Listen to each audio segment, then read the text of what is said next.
Alright, so this is part 2 in a video series on healing and sealing your cavities, and your gums also can be healed by this same remedy. Today I'm going to be going over bone broth, and the part 1 video that I'm mentioning is called Begin to Heal Dairy Allergies and Cavities with Homemade Yogurt, and that's a video where I go through different types of dairy and then also how to make that one dairy yogurt that I show you. And that's a great healing food, as is bone broth that I'm going to be getting into today. But before I get into that, I just want to touch on just overall dentistry in this country. Basically what we have is called the drill, fill, and bill method. And that is basically where you go in, they drill your teeth, which is the bones of your mouth, and they fill it with toxins, and then they bill you. And so for them it works great because they get your money and they get your business. And for you, it really sucks because you go out, you live your life, you eat American food because you live in America or whatever modern country that you live in where dental problems are now extremely prevalent, whereas they never used to be. Basically, the story is the same worldwide, and you can go through that travel if you would like to travel in time with Weston A. Price, as I have. I read this book about 3 or 4 years ago. Can't be sure. To be certain, I'd have to call my doctor or dentist and basically asked what my last cavity was, because since hearing about Weston A. Price, I would never let a drill near my mouth. I now use food to fill my teeth instead of drills and toxins. So I hope you can make the same decision now that you're being introduced to Weston A. Price, who, just quickly, I'm going to tell you who he is. Weston A. Price is a dentist who was actually the first president of the American Dental Association, which now has been disbanded to further distance themselves from that lovely, heroic man. But they basically had him as the American Dental Association president until he traveled the world with his wife upon retiring, because he was dismayed that every year, no matter what he did as a dentist and what all his colleagues did as dentists, the overall health of the populace, the health of the teeth, the health of the dental arches, the health of the sinus cavities, everything was diminishing. And he knew that this wasn't anything to do with dentistry. This is just something that he was noticing that was an effect of the modern world. And so he went all over the world at this time. It was perfect time to see what was happening with the modernization of food systems worldwide. And so he would go to all sorts of different countries. You can read about it, and if you'd like, in his book. It's a long one.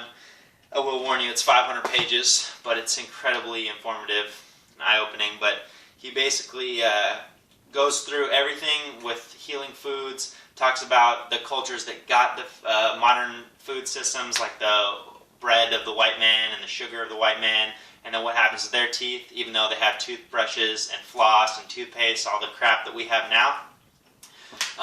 Whereas he would go to those same indigenous people all over the world and basically find that no matter what country he went to, the story was the same. If you go to the town that doesn't have the modern foods, which is grains and sugars and syrups and all that crap, the teeth were fine.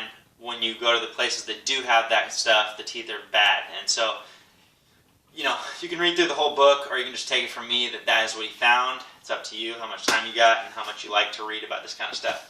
But a great book also to read that's much shorter and I think probably covers more of modern day dentistry is a book called Cure Tooth Decay by Ramael Nagel, which I also read. And that book is extremely eye-opening with respect to grains. That was the first book that allowed me to never eat brown rice again, which is something that I used to eat thinking that it was the healthiest of the grains, like many Americans do. Little did I know that brown rice, while it is the highest in nutrients, it is also the highest in phytic acid, and also the nutrients that it is highest in, you can't even digest because they are covered by the shell, which makes it brown.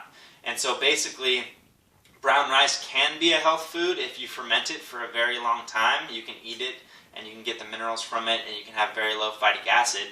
However, if you eat it just traditionally, the way that it's made, I guess not traditionally, in our modern world, where we have no traditions, but basically, if you make it the standard route, you're going to be damaging your teeth very quickly if you incorporate brown rice into your diet. So he goes through all the grains in the book.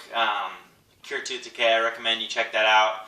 Overview is if you want to go with grains that are the least bad, quinoa, white rice, and oatmeal are going to be the top three. If you want to know beyond that, I recommend you read the book. But the reason I get into that little history is because this is a healing food. What I have here in this steel bucket, bone broth, and also the yogurt that I've already told you how to make is a healing food. But if you don't know what you're doing to damage your teeth, then you're not going to be making the best decisions with what to heal your teeth with. And also you're going to be wasting your money healing in what you just tore up with your previous meal. So for instance, if you eat a meal with a lot of grains, with a lot of phytic acid, or if you eat sugar, we all know that's bad for your teeth. We just don't know why. They both are going to do the same thing, which is cause calcium efflux, which pulls calcium from your bones and teeth, and in doing so leaves you with holes. And so basically what you can do to fill in those holes is you can get healthy, nourishing foods. This is just bone broth. Let me show you here real quick. All it is just water over bones right now, and there's just a couple steps that you have to take before it makes bone broth. I'll show you that in a moment. But the bone broth will definitely heal your teeth. The yogurt will definitely heal your teeth, but alone that won't do it all. So you also want to be watching your vitamin D. That's going to be an upcoming video, and different things. But this is just going to be a great tool that you can use if you ever do experience tooth sensitivity. And also it's just something that will help you over the winter months to stay hydrated, to stay mineralized, which will help you with inflammation with your joints from the chondroitin sulfates and the glucosamine, as well as many other minerals that are in those that help us function properly. And also keep your mitochondria happy, because your electron transport chain will have tons of minerals to work with. So this is a great winter tool to use, and basically it's as simple as can be. You just take bones that you buy at the supermarket. If you want to get the highest quality bones, I recommend you get the 100% grass-fed beef femur bones. And the reason for that is that if you can see in here, that's a cross-section of one of them. That's marrow all on the inside there. And so that marrow is what's going to help heal and seal your gut if you experience leaky gut, like most people do in the modern world to some extent. So that'll help seal up anything that you got going on in your gut, as well as provide you with nutrition that's going through you. And another bones that you can add is just bones that are left over from the year. So I have some bones from just the last couple weeks of trips to the jerk house and different home-cooked meals that I've made. Those will be for next time, because I've already got a full pot today. And so yeah, you basically just get the water, you fill up water all the way till it's covering all the bones. So I'd say you fill up bones till about there, fill up water till right above, oh, you guys can't see. You fill up bones till about like where this finger is, and then you fill up water just, a little bit higher. That's what I did. And then after that, you just get a little bit of apple cider vinegar, and you just pour a little bit in there. I don't really measure with this stuff. I don't think it matters too much. You just put a little bit of apple cider vinegar in there, and that helps the bones leach even more minerals out into the water prior to cooking. And then you set your timer for an hour, so you can let that sit for a full hour and leach out as many minerals as it can. And then you turn it on, let it go for about 2 to 3 days. But you just want to watch it. The only time you want to watch it is as it's boiling. Just you want to be there if you're worried about taste. It's not an essential, but if you're worried about taste, scraping the scum off the top that happens when it boils will make it taste better. So I usually do that. I recommend that you do it. So yeah, within some time today, it's going to start boiling. I'll just go scoop the stuff off the top, and then basically from then it goes for 2 to 3 days. That's how I do it. And anytime during that time, you can throw in vegetables. The earlier you throw them in, the soggier they're going to be. So just keep that in mind. I put mine in usually on the last day because I don't like them super, super soggy. And then right when you're turning it off, if you want to add any herbs, you add the herbs while it's cooling so that you can get some extra minerals, extra nutrition in there, but you don't completely spoil the delicate nutrition that is the herbs. And that's about that for the making of it. It's a pretty simple process. Then once you make it, you just strain it into jars. You take out all the bones. I usually feed those to my chickens. They get nice and soft by 2 or 3 days in there, and super good calcium for the chickens.